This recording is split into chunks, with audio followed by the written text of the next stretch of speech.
I'm Chef Baker, aka Omar Baker. First and foremost, welcome to Chef Baker Place 2. We're located in Jonesboro, 309 North Main Street. We operate a food truck. We go everywhere, anywhere, anytime, all day. All right, so first, I'm Chef Baker from Jamaica. You know what I mean? Yeah, the thing, we got that in the middle of it too. You know what I mean? We got the Southern style cooking, so we kind of infuse all of that to make the best Southern Jamaican cuisine right now. Yeah, like I say, you can always pull up on me. Instagram is my main source of, advertisement. So that's Chef Baker Place 2. Over here, we got the smarter turkey wings over white rice with mac and cheese and collard green. Over here, we got the rib tips. Oh, tenderizing rib tips right here. We got rice and peas, mac and cheese. Right here, we got a fried fish, french fries, mac and cheese. Everybody loves the mac and cheese over here. We got a collard green mac and cheese. And this is a log fried pork chops. Oh, yes. Over here to die for. Look at that. That's a whole meal right there times two. Real plates. Real plates. Real food. How long you been cooking? So I've been cooking for, I've been like 27 plus years and counting, man. I started out in Jamaica from, like I said, age 14. Started working in the friend family restaurant.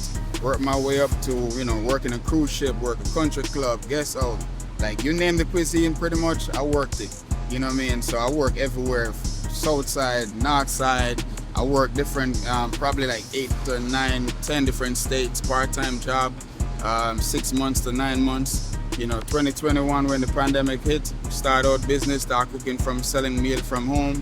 Worked my way up to a food truck and a restaurant. October 9 was our, 2021 were open date. What was that process like? That process was a lot of work, man. It's a lot of dedication, a lot of hard work, a lot of sleepless night, a lot of, driving around looking for location, talking to people, making phone call, just trying to get your foot in the door of, getting the proper information. Like I said, looking for a location because they need a location to open. When it started in 2021, it was a battle. But we worked it out, and like I said, 3 years running. October 9, man, we still up and going, still giving God thanks. Started out as a young age cooking, love it, and decided, at some point in life, I'm gonna own my own business, and God bless me, to be where I'm at, Before you started selling out them plates, let us know, so the first plate, and then maybe your first 10, 20 plates, let us know that process, that struggle, and the success of it. Yeah, so my process in 2021 when the pandemic hit, used to work at Wyndham Peachtree City. I was a chef, got full load, got laid off, restaurant closed. I decided, I gotta do something. So I started cooking and selling from home. Started driving around doing delivery. It was a family business. The family started delivering, every two or 3 days out of the week, we drive around, do delivery. That's the same here. I met my business partner, Larry Petway. Shout out Larry, man. Top notch. My business partner for life, So like I said, we started driving around, delivering meals, Sometimes they'll come to the house and pick it up. I worked my way up, like I said, to a restaurant. It was a battle, Because you gotta do what you gotta do in the middle of the pandemic. Like that? Yeah. How hard is it getting people's trust to purchase your food?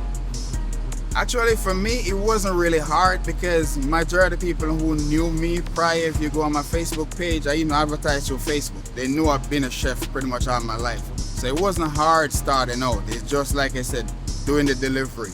Getting them to come and pick up, the days, sometimes I'm not even open and they call me, Chef, when are you cooking? Are you cooking again? So it wasn't a hard process doing that because like I said, people already know I've been cooking for a long time, so they know, what I produce. So it wasn't hard. The hardest part was opening up the restaurant. Like I said, finding location, get the business concept together and everything like that. That was the hardest process, getting the health inspection, through all of that, paperwork, all that stuff. But like I said, if you dedicate yourself to it, you're gonna do it, man. You will succeed. So for somebody that doesn't know the process of starting a food truck, what was your A to Z process of getting, like you said, getting the registration, getting the paperwork, and everything certified for you to be in business? So it's a process. So first and foremost, you gotta know what you wanna do. You gotta know your cuisine. You gotta know what you're gonna sell. You're gonna make sure that whatever you decide you're gonna sell, you're gonna do it the best. So we get all of that together. When you start a business concept, now you're gonna have your business plan. You're gonna have, you're gonna you know you're gonna get licensed, you gotta register, you gotta insure, you're gonna need all of that process. You're gonna need a LLC, you're gonna need an EIN, all those stuff. So you apply for your LLC, get your EIN, get all of those, open your bank account, all of that stuff. So whenever you get all those stuff together, first, before you even think about even getting a food truck, make sure you find a location. You don't have a location to do production and to get certified, that's gonna be a struggle. You don't want to be pulling up everywhere, because when the health department pull up on you, they're gonna shut it down. It's harder for you to get your license, get your permit, and get certified when you get a truck without a location. Then you gotta drive around and look for a prep kitchen, which is hard to find. If you find a prep kitchen, that thing is expensive. So you might want to start looking into getting a location to do your production, and to get the certification. So when you do all of that, get your permit, you're set, good to go. But you have to start the legwork by establishing yourself, so knowing where you're gonna start production from, where you're gonna get your permit, where you're gonna get your license. Like I said, get your EIN, get your social, get your LLC. Start all the processing, and then when you get all of that, man, you're set. You can go anywhere, anytime. Without getting pulled over and so you can operate here, or they come and say, okay, you're operating illegally. Now that's the best way to do it is straight. So, first fully,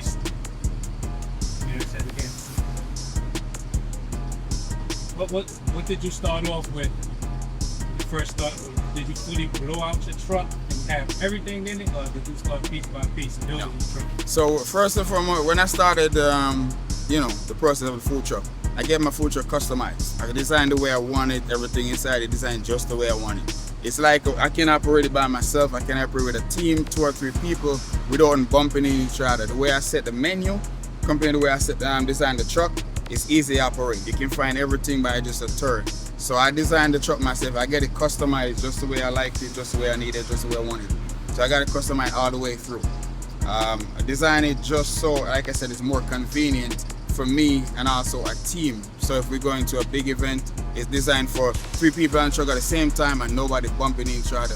Everybody have their own little separate section that they can work and coordinate together. I designed it so it's more convenient, and like I said, we did the entire thing. I opened the restaurant and the food truck the same day. So like I said, getting your business concept together, knowing what you're gonna do. Get the food truck and the restaurant, we opened the same day. Why did you want a brick and mortar? The brick and mortar is just basically, I needed a prep kitchen. I did not want to open a brick and mortar. I've operated restaurant for many years. I operate, country club, I operate in hotels. And for me, I was done with that. Sitting down the dining thing, I just want to take my food, go feed people and go home.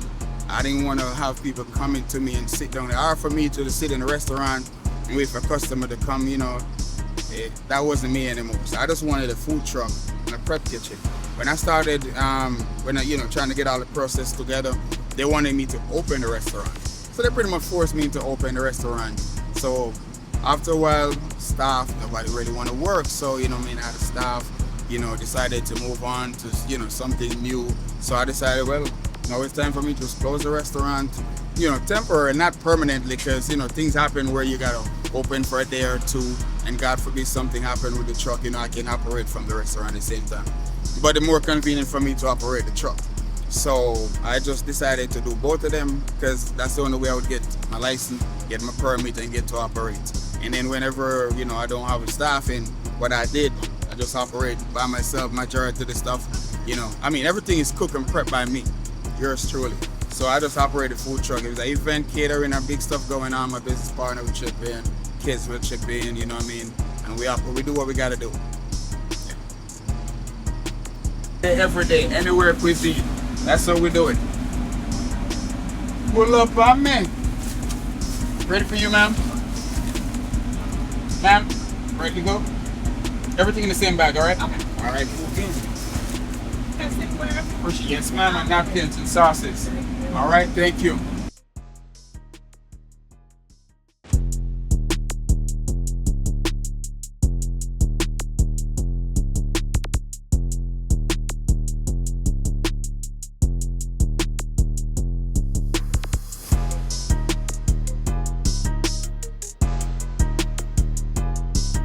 Foodies is the name of the food truck. The company is Southern Sensations Catering, so it's kind of two. We have a catering company, and this is a spinoff. Foodies is a spinoff of the catering company.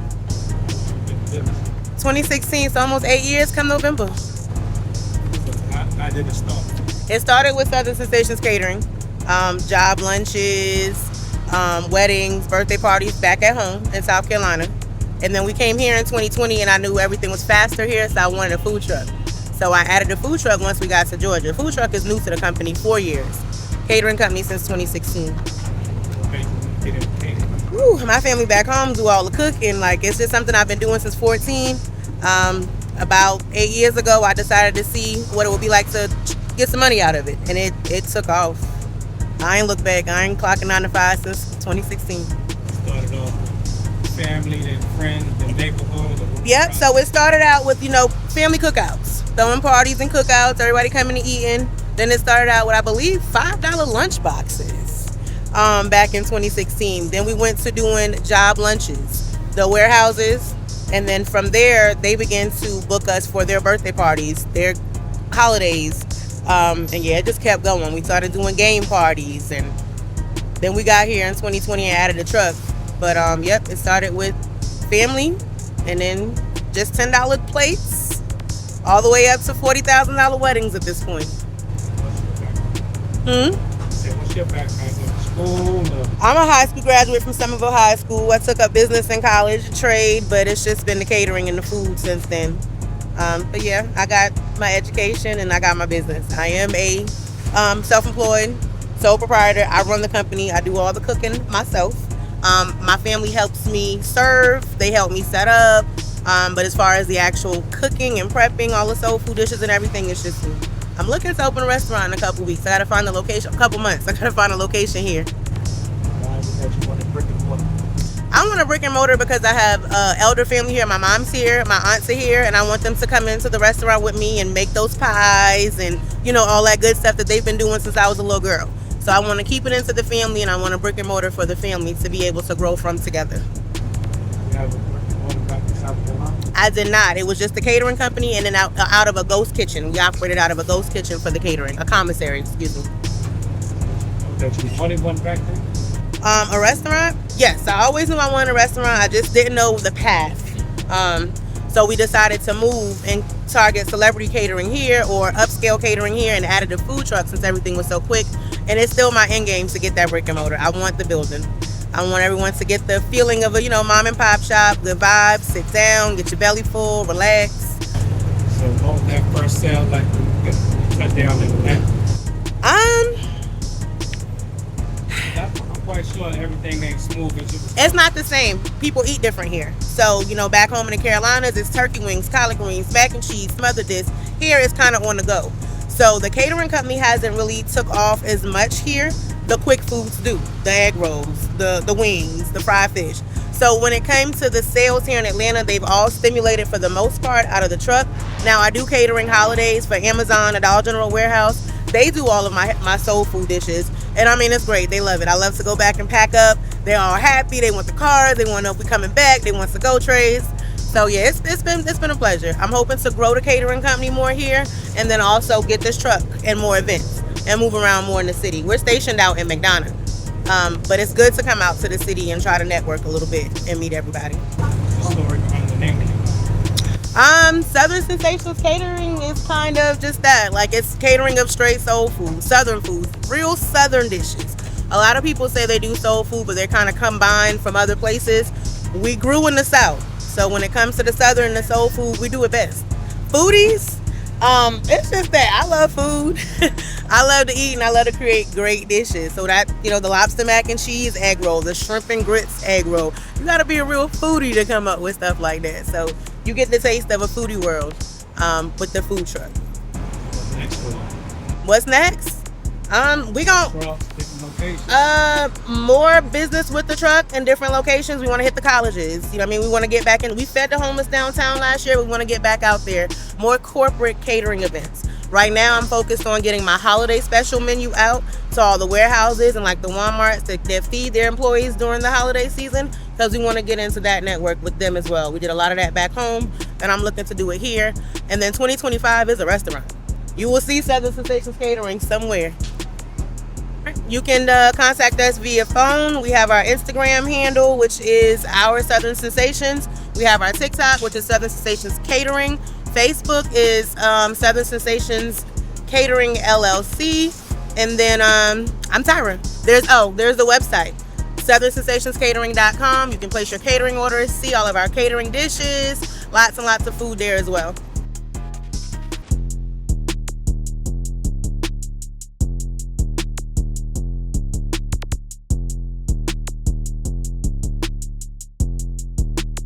Okay, Chef J. John, that fire jerk chicken. As you see, got the Morris Brown thing on. I went to Morris Brown. That was my indoctrination to Atlanta, 1996. 96 to 98. Morris Brown is my heartbeat. You know what I mean? I'm originally from Jamaica. You know what I mean? And Morris Brown is my family. So was here 96, 98. I transferred to Clark Atlanta, graduate 2001. Clark Atlanta Business School. We were at That Fire Jerk Chicken, got the truck out here today. You know what I mean? Just sharing some love and affection to my alma mater right here. So how did you transition into food? You know what? It's not a hard transition. I mean, from the foundation that I learned here at Morris Brown and CAU, it wasn't a hard transition. Food is what I love, and my Jamaican culture, you put that together, it was like, what am I gonna do with this? So we're right here on 226 Northside Drive, right across the street from the Burger King, right across the street from Pascal's. We've been here 9 years. It feels good to be a part of the AUC community, Castleberry community. So me being a part of this is it's kismet. You started cooking directly out of school, or it took a while? Oh man, I've been cooking since I was 11 years old. Yeah, I mean, you know, so it just happened, and I just feel great to be a part of just something that's bigger than me. And how long have you had the truck been? Well, the food truck, we're about 4 years into the food truck. You know, we are rebuilding 226 Northside Drive, because we had a fire earlier on this year. We'll be back again come February 2025. And so just much love to Morris Brown. We love being a part of the homecoming. We'll be at Clark next week. Just love to Morris Brown, man, because that's my foundation. Where you want to transition from the brick and mortar and get your truck? Well, you know what? Listen. Being able to have a mobile restaurant so that I can be in more than one place than another is always just a good thing. And so having a food truck allows us to be in more than one place. So having a restaurant here on Northside Drive and have the food truck could be in another place. So, you know, it's a blessing. There's some places you travel with the truck, or you just go in state. No man, we'll be in Alabama next month. We go down to Florida. I'm a Jamaican, so look, we'll be anywhere we need to be. You know what I mean? What's your main dish you whip up? Yo, well listen, jerk chicken is our claim to fame. I mean, yours. That you said you chef. I'm a chef, yeah. So listen. I'm not the best jerk chicken in Atlanta 9 years running.